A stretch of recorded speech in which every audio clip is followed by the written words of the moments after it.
Bonjour à tous, c'est un plaisir de vous retrouver pour ce nouvel épisode de notre émission Santé intime. Je suis Henriette Francine et je suis accompagnée du docteur Solano, qui est médecin sexologue. Et l'émission de ce jour a été construite autour d'une question que je trouve particulièrement difficile et qui a été posée par un jeune homme de 29 ans qui dit Mon ami a subi un viol à l'âge de 6 ans. Il y a beaucoup d'amour entre nous, mais j'ai peur de notre première fois. Comment faire pour que ce soit doux et facile et qu'elle ne ressente pas cela comme une violence? Mhm. Alors, c'est vrai que c'est une question difficile, hein.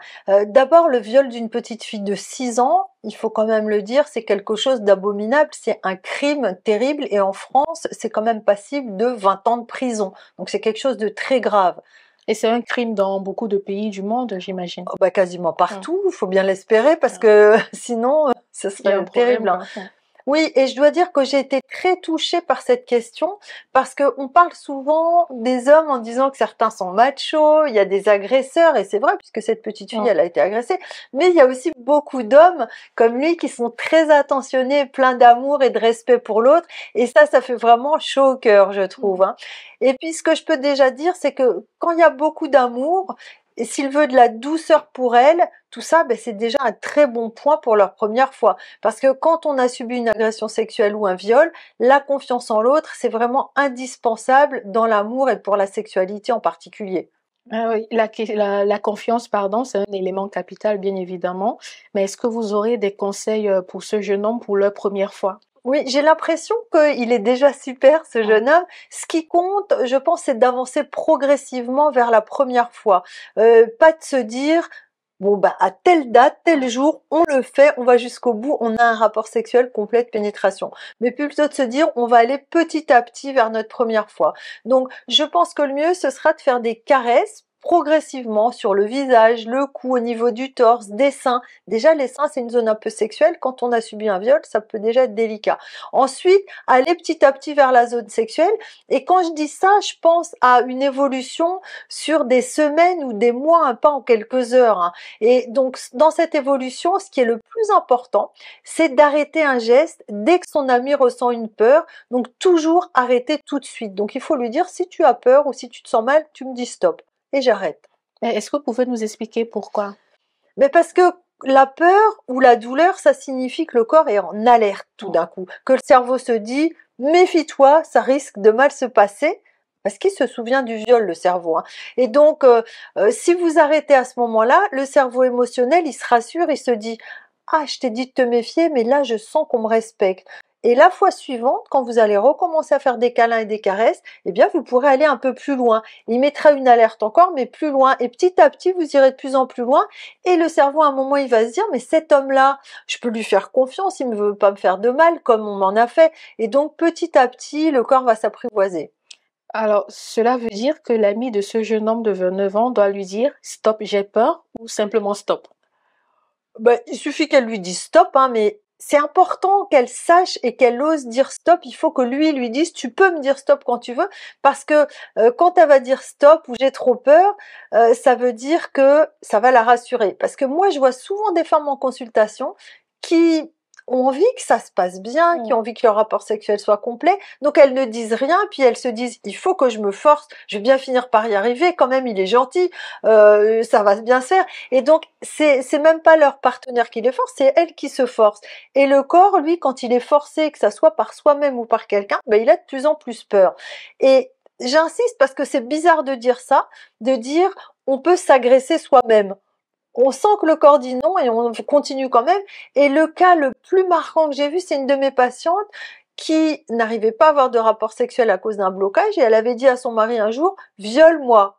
Ça veut dire insiste, vas-y. Et son mari, il avait été horrifié, heureusement, il lui avait dit, mais est-ce que tu te rends compte de ce que tu me dis? Moi, je peux pas te violer. Et en fait, il avait raison.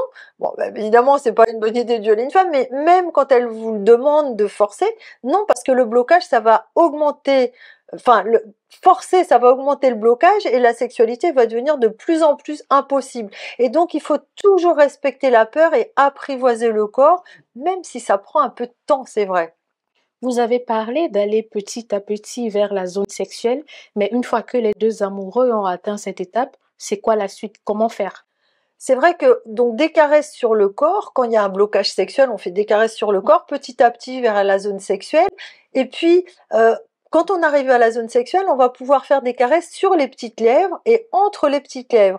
Et pour commencer, il faut qu'elle se sente à l'aise avec ces caresses, ne pas chercher à rentrer au début. Juste l'intérieur des petites lèvres, ce qu'on appelle le vestibule. C'est l'entrée en fait, mais avant de rentrer. Il faut caresser cette zone petit à petit, que le corps se sente détendu. Et puis, quand elle se sent suffisamment détendue, avec des caresses, on peut chercher à entrer au niveau de la zone vaginale. Peut-être un doigt, par exemple, même 1 ou 2 millimètres au début, pas plus. Et si on le fait très progressivement, eh bien, ça finit par se faire parce que le but, c'est de faire comprendre à cette zone qu'il y a quelqu'un qui l'aime, qui la respecte, qui veut lui faire des câlins, qui veut lui donner du plaisir et pas quelqu'un qui veut la violer comme ce que cette zone a déjà subi. Alors, dans ces camps, les deux se sentiront un peu plus à l'aise au niveau de cette zone-là, qui pourront y aller pour leur première fois, quoi. Voilà, il faut qu'ils se sentent de plus en plus à l'aise et ça peut prendre un peu de temps. Je sais que quand j'étais sur RFI, on a déjà eu des patients qui nous ont dit ma copine était très bloquée à cause d'agressions sexuelles et j'ai mis presque 6 mois à la débloquer, mais après ça se passait très bien. Je voulais ajouter une chose dont on n'a pas parlé aussi, qui est quand même importante, c'est que cette jeune femme, elle a peur de ce qu'on va lui faire, mais elle peut aussi avoir peur du corps de son amoureux, parce que forcément quand on a été violé, ben on n'est pas très à l'aise avec le corps d'un homme, donc il faut aussi qu'elle apprenne à apprivoiser le corps de son partenaire, qu'elle apprenne à lui faire des caresses, ben, au début non sexuelles et petit à petit aller vers la zone sexuelle aussi, mais il faut pas la forcer non plus, parce que vous savez quand on a été violé par un pénis, donc qui est comme une arme, quelque chose qui vous a fait mal, que vous aviez 6 ans, ben, c'est pas facile de caresser un sexe masculin, même si c'est pas le même homme évidemment, même si c'est quelqu'un d'adorable. Donc il faut, quand on est un homme, comprendre ça et avoir beaucoup d'attention pour que ça se fasse progressivement. Mais vous ne trouvez pas que ça reste quand même une question difficile, docteur, parce qu'un amoureux, bah, c'est un amoureux, c'est pas un psy, c'est pas un thérapeute. Oui, vous avez raison, ce que j'explique, c'est vraiment dans l'idéal, mais quand j'ai une situation comme ça, je dis à mes patients, mais attention, il faut pas que vous soyez trop mal à l'aise pour faire ça petit à petit, parce que vous n'êtes pas un kiné ou un psychologue ou un thérapeute, et donc on peut aussi conseiller, évidemment, quand il y a un blocage important, qu'on voit qu'on n'arrive pas à avancer, de consulter un psychiatre, un psychologue, voire un gynécologue qui connaît ce genre de problème. Nous allons maintenant passer à la deuxième partie de l'émission où le docteur Solano répond à vos questions. Nous allons aborder une question sur l'éjaculation précoce, docteur. Il s'agit d'un jeune homme qui aimerait avoir un conseil. Il dit, si je veux augmenter la durée d'un rapport sexuel, est-ce que j'ai intérêt à pratiquer une masturbation jusqu'à l'éjaculation avant ce rapport sexuel? C'est vrai que c'est une technique qui peut fonctionner chez un homme de se dire avant mon rapport sexuel avec ma copine, je vais pratiquer une masturbation jusqu'à l'éjaculation. Parce que on sait très bien que quand on a un deuxième rapport après le premier, l'érection met un peu plus de temps à venir, mais surtout l'éjaculation met beaucoup plus de temps à venir. Donc c'est une technique qui est souvent utilisée par les hommes jeunes qui ont une éjaculation précoce et comme ça ils arrivent à durer plus longtemps. Mais il y a un problème malheureusement. Le problème, c'est que cette méthode n'est possible que quand on est jeune, parce que quand on avance en âge, après une éjaculation, ben, il faut de plus en plus de temps pour avoir une érection. Donc si vous avez à 20 ou 30 ans, ça peut marcher. Quand vous arrivez à 40 ans, ben, s'il vous faut 2 heures ou 3 heures pour avoir une deuxième érection, il va falloir vous faire une masturbation, va falloir faire un planning, quoi, si vous voulez. Donc c'est plus compliqué. Et de la même manière, si vous avez une éjaculation peu de temps avant, ben vous risquez de pas du tout avoir d'érection. Et puis avec l'âge, vous pouvez même avoir du mal à avoir une éjaculation la deuxième fois. Enfin, au début, si vous voulez, au lieu de mettre 1 minute, la deuxième fois, vous allez mettre 10-15 minutes, vous allez dire super, ça marche. Puis au fil du temps, il vous faudra peut-être une demi-heure et à un moment, vous allez vous dire au secours, j'arrive plus à avoir d'éjaculation. Donc, c'est une méthode intéressante passagèrement, mais la vraie méthode pour l'éjaculation, c'est d'apprendre à gérer son excitation par des exercices divers et variés. Très bien, docteur. Une question de Lucie qui nous écrit depuis Paris. Elle a 16 ans et elle demande quel est l'âge idéal pour faire l'amour la première fois. C'est mignon. Quel est l'âge idéal pour faire l'amour la première fois? C'est une question compliquée parce qu'il n'y a pas d'âge idéal pour faire sa première fois. Ça dépend de notre caractère, ça dépend de notre éducation, de nos choix de vie et bien évidemment ça dépend de nos rencontres parce que ça se fait pas tout Ouais. seul. Donc il faut rencontrer quelqu'un qui vous convient, avec qui ça se passe bien. Bon, on sait quand même que plus de la moitié des filles regrettent leur première fois. Dans certaines études, c'est même 90% des filles qui regrettent leur première fois parce que ces filles, elles pensent qu'elles auraient dû attendre plus longtemps. Les garçons qui regrettent leur première expérience sexuelle sont beaucoup plus rares. Ça veut dire qu'en général, les filles, elles ont tendance à se laisser convaincre de faire l'amour alors qu'elles ne se sentent pas forcément tout à fait prêtes. Comme souvent, le garçon, il est un peu plus âgé, bah, ça peut être un peu logique, mais il faut quand même apprendre à savoir dire non quand on se sent pas prête, hein. Oui. J'ajoute une chose quand même, c'est que en France, on considère que avant 15 ans, le consentement n'est pas possible. C'est-à-dire que quelqu'un qui essaye de convaincre un mineur de moins de 15 ans, garçon ou fille, hein, d'avoir un rapport sexuel, ça n'est pas normal, c'est pas autorisé par la loi. On doit attendre que l'autre soit prêt et ait un âge où il est suffisamment mature pour pouvoir décider vraiment en son âme et conscience d'avoir un rapport sexuel, qu'il puisse choisir. C'est très intéressant, docteur. C'est important à savoir. Mhm. Merci.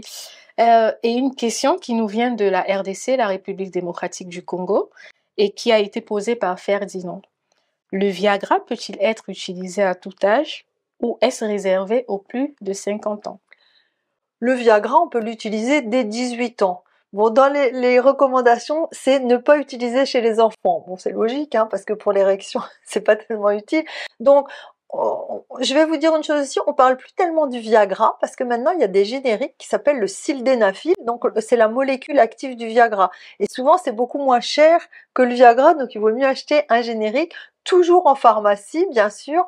Et alors, par rapport à l'âge, c'est vrai qu'on va prescrire le Viagra, donc le sildenafil, beaucoup plus souvent à des hommes de plus de 50 ans. Ben, simplement parce qu'ils ont plus souvent des problèmes d'érection, de santé, de médicaments, etc. Donc voilà. Mais on l'utilise aussi chez des hommes jeunes. C'est très intéressant chez les hommes très jeunes, même 18-20 ans, parce qu'ils ont aussi des soucis d'érection qui sont pas dus aux mêmes raisons. C'est plus souvent le stress qui fait qu'ils ont des érections, parce que leurs artères, elles sont en bonne santé, leurs nerfs, leur corps est en bonne santé.